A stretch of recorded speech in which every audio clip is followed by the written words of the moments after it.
আদৰৰ আচুৰ সহযোগ কৰিছে বৰলিন। মামা এই মেলেৰিয়া মহে কামুৰিলে নেকি বাৰু কেনেবাকে? নহয়, ৱেডাৰটো যে চেঞ্জ হৈছে সেইকাৰণে জ্বৰ উঠিছে। ভাল হ'ব সোনকালে। আজি পিছে যাবানে নাই? যাম। মই আপোনাক সেইটো ক'বলৈকে ফোন কৰিছিলো। ওলাবচোন আজি। কিমান সময়ত যাবা তুমি? তেওঁ তেনেকে কিয় ঘূৰি আছে? এতিয়ালৈকে একো দায়িত্ব দিয়াই হোৱা নাই নহয়। তাৰ মানে মোৰ দৰে একেই অৱস্থা। মোৰ লেপটপটো দেখোন ঘৰতে থাকে। তই কি মাজে সময়ে প্ৰেক্টিচ কৰি থাকিব নোৱাৰ? সময়ে নাপাওঁ দেখোন। হ'ব, তই কিমান ব্যস্ত মই জানো।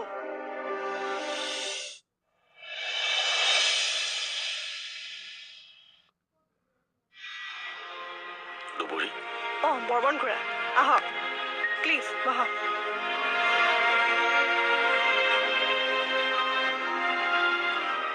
কালি মই মাৰ সৈতে কথা পাতিছিলো। মায়ে আপোনাক প্ৰজেক্ট কেইটাৰ ফাইনেন্সৰ দিশটো চাবলৈ কৈছে। এইটো লওক। মোক এইবোৰ দায়িত্ব নিদিবা নেকি? কিন্তু বৰ্মন খুৰা, আগতেতো আপুনি এইবোৰ কামেই চোৱা চিতা কৰিছিল। আগতে চাইছিলো, কিন্তু এতিয়া মই এইবোৰ দায়িত্ব ল'ব বিচৰা নাই। কিয়? এইবোৰ আধাৰ পৰা লোৱাৰ দায়িত্ব কাম নহয় দুবৰী। যদি আগতে কিবা খেলি মেলি হৈ আছে তেতিয়াহ'লেতো সেইবোৰৰ ভুলৰ দায়িত্ব ময়ে ল'ব লাগিব। যদি আমি সকলোবোৰ এতিয়াই চেক কৰি লওঁ তেতিয়া? বৰ্মন খুৰা, আপুনি একো নকলে যে?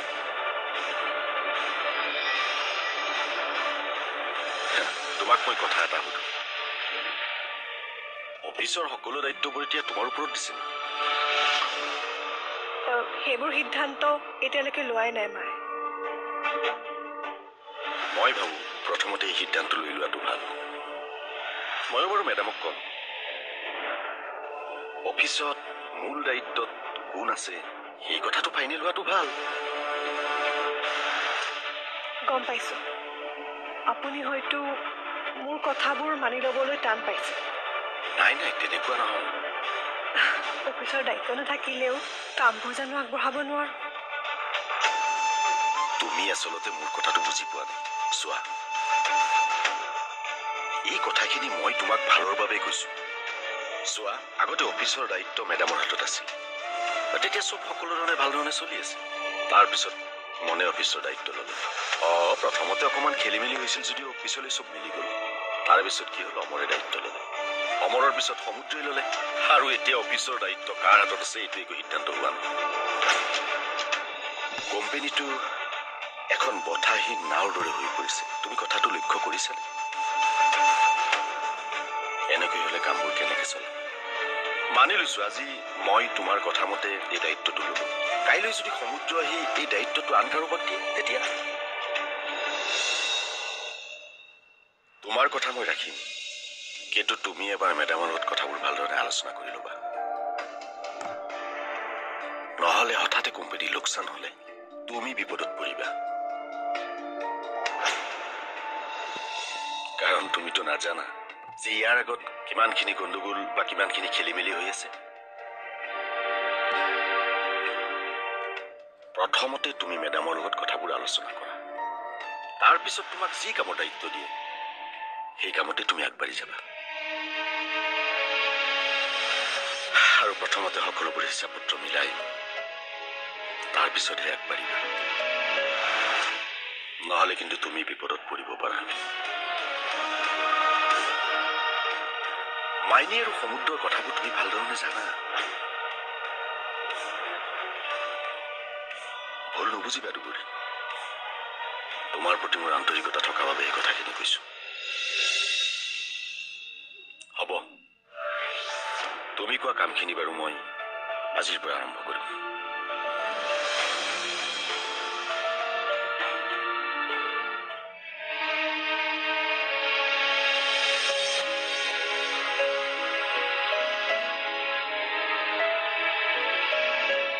এইবোৰ দেখোন শুকুৱাই নাই। তিতা কাপোৰ সোপা কিয় আনিছা?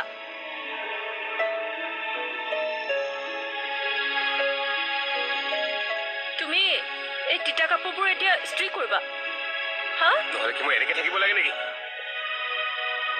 অকণমান শুই থাকিবওতো পাৰা এই গৰমত দুখন ব্লেংকেট লৈ তুমি শুই থাকিবাচোন। তুমি মোক খং কিয় কৰিছা খং নকৰি মই কি এতিয়া ফূৰ্তি কৰিম? হা নাচো মই এতিয়া। আৰু অকণমান সময় মেলি থোৱা হ'লে শুকালেহেঁতেন কাম নাইকিয়া।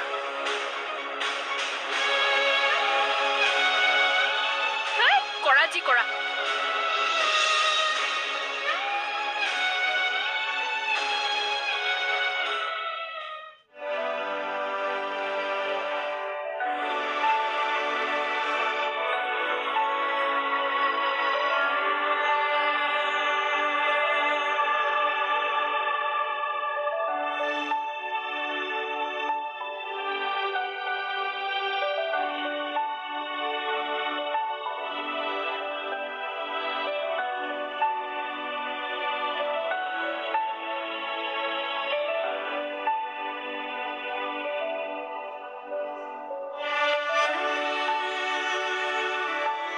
হেল্ল' মা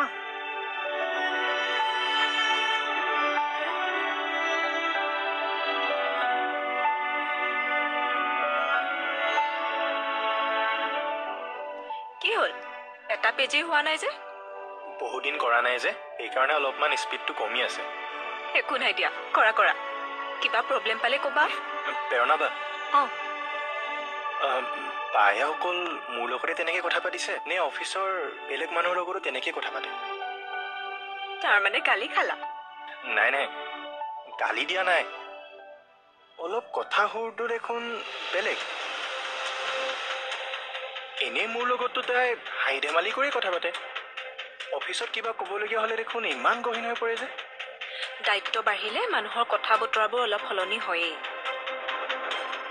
অফিচৰ বহুতখিনি দায়িত্ব এতিয়া তাইৰ ওপৰতে, গতিকে তুমি তাইৰ কথাত লাগি নাথাকিবা, কাম কৰা।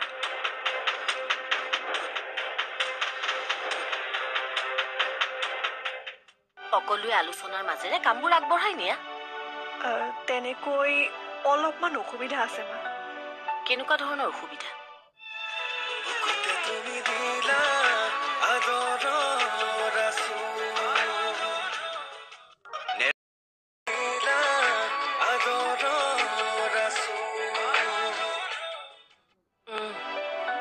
বৰ্মনে কোৱা কথাটোও মিছা নহয়,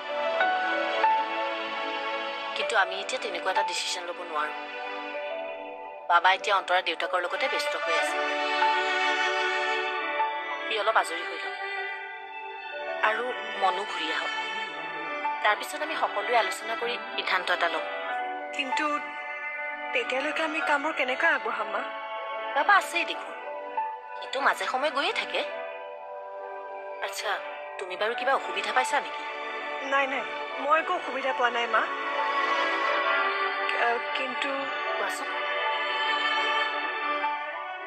দাদাটো সদায় অফিচলৈ নাহে। সি নগলেওতো সমুদ্ৰ যায়, আৰু এতিয়া তুমিও গৈ আছা। সকলোৱে আলোচনাৰ মাজেৰে কামবোৰ আগবঢ়াই নিয়া।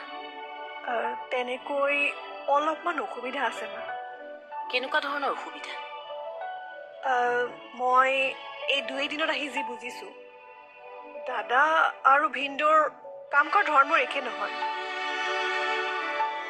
আগতে আদিত্য ছাৰে যদি ভিনদৌক কিবা এটা কাম কৰিবলৈ দিয়ে, তেতিয়া 2 দিনৰ পাছতে আকৌ বেলেগ এটা কাম কৰিবলৈহে খোজে। তেতিয়া অফিচৰ এমপ্লয়ীসকলো কনফিউজনত পৰিছিল। মই বেয়া ভাবি আপোনাক কথাবোৰ কোৱা নাই মা, কামত 2জনেই ভাল, কিন্তু 2জনে এনেকৈ কম সময়ৰ বাবে কামবোৰ কৰি থকাৰ বাবেই চাগে এনেকুৱা খেলি মেলিবোৰ হৈ আছে। আৰু এতিয়াতো এমপ্লয়ীসকলৰ ওপৰত প্ৰেছাৰবোৰ বেছি বাঢ়িছে, আৰু এতিয়া তেওঁলোকে একেটা কামকে বাৰে বাৰে কৰিবলগীয়া হৈছে, আৰু কিছুমান কাম হয়তো সেইবাবে পাছ কৰি ৰৈছে। এই 2 দিন মই লক্ষ্য কৰি যি দেখিছিলোঁ, মোৰ আপোনাক ক'বলৈ সাহস হোৱা নাছিল। আজি বৰ্মন কৰাই কোৱাৰ বাবেহে মই আপোনাক জনালোঁ মা। কথাখিনি মই কাৰোবাক সুধিবলৈ বুলি কোৱা নাই, অফিচৰ বৰ্তমান পৰিস্থিতিটোহে মই আপোনাক জনালোঁ। ঠিক আছে, কথাটো মই চিন্তা কৰিম। বৰ্মন খুৰাক এতিয়া বাৰু কামখিনি কৰিবলৈ দিওঁনে? কালি আমি যেনেকৈ আলোচনা কৰিছিলোঁ সেইমতে কামবোৰ কৰিবলৈ দিয়া, আৰু প্ৰতিটো প্ৰজেক্টৰ ৰিপৰ্ট মোক জনাই যাবা। ঠিক আছে বাৰু মা, ৰাখিছোঁ এতিয়া।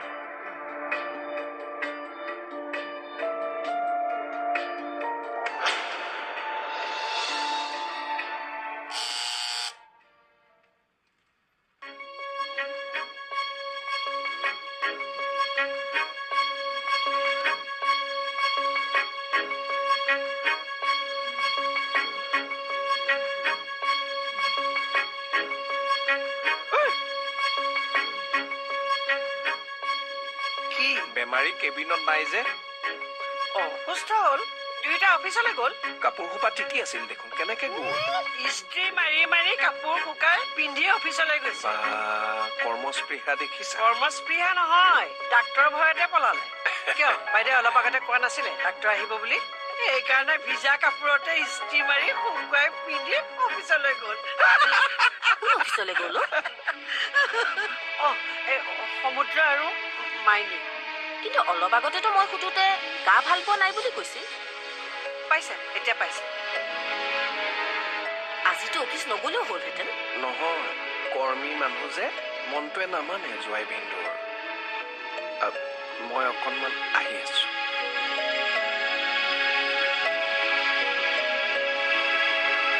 তুমি কেতিয়াকৈ আজৰি হ'বা? মোৰ অলপ সময় লাগিব। আপুনি অলপমান বাহিৰতে বহক। ঠিক আছে। পিছে বৰ্মন খুৰাই সুধিলে কি বুলি ক'ব?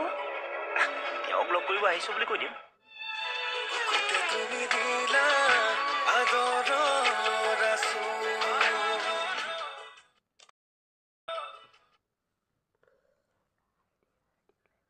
দুবৰী, নীলিম দা, আপুনি কিয় আহিলে? মোলৈ ফোন এটা কৰা হ'লেও হয়। ফোন কৰিম বুলি ভাবিছিলো, তেনেকুৱাতে ভাবিলো সমুদ্ৰ আৰু মাইনীটো অফিচলৈ নাহে, গতিকে নিজে গৈ আহোঁ। বহক। নাই নাই নবহো। হেৰি, বৰ্মন দা ক'ত আছে? বৰ্মন খুৰা বাহিৰৰ কেবিনতে আছে। আচ্ছা। তেওঁক কিন্তু প্লেনটোৰ বিষয়ে নক'ব। নাই নাই নকওঁ। তুমি কেতিয়াকৈ আজৰি হ'বা? মোৰ অলপ সময় লাগিব। আপুনি অলপমান বাহিৰতে বহক। ঠিক আছে। পিছে বৰ্মন খুৰাই সুধিলে কি বুলি ক'ব? তেওঁক লগ কৰিব আহিছো বুলি কৈ দিম।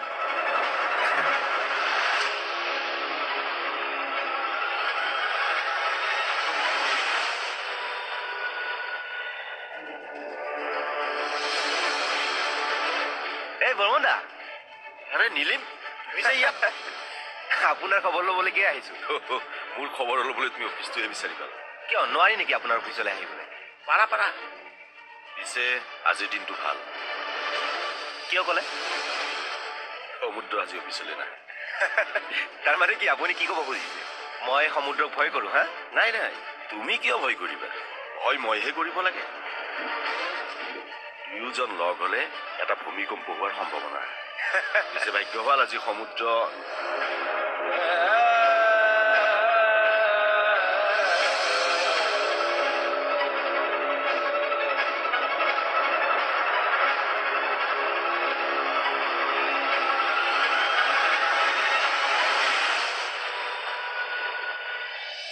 মোক কি কৰিবি?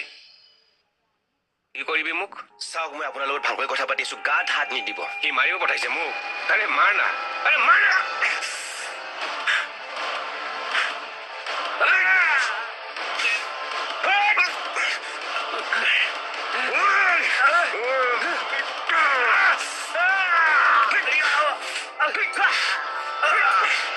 বাৰে বাৰে কৈ আছো যে মোৰ খং নুতুলিবি, মোৰ খং নুতুলিবি। গাত হাত নিদিবি।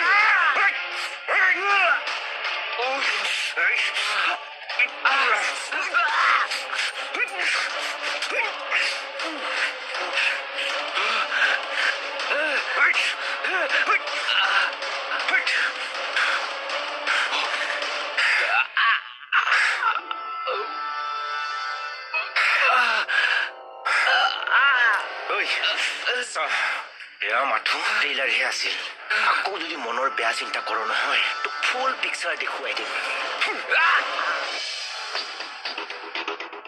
তুমি ইয়াত কি কৰিছা? মোক লগ কৰিবলৈ আহিছে। লগ কৰিবলৈ এইখন ৰেষ্টুৰেণ্ট বা হোটেল নহয়। আমি অহাৰ অকণমান দেৰি হোৱা দেখি মিতিৰ কুটুম চবকে মাতি পঠিয়াইছিল।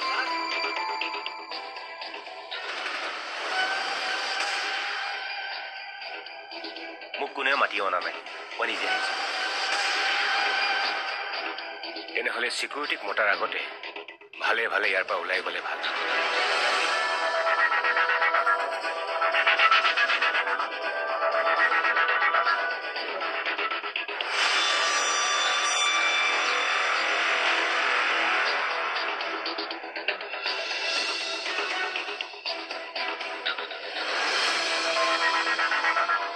অফিচটো অফিচৰ দৰে ব্যৱহাৰ কৰিব বৰ্মন খুৰা, ৰেষ্টুৰেণ্টৰ দৰে নহয়।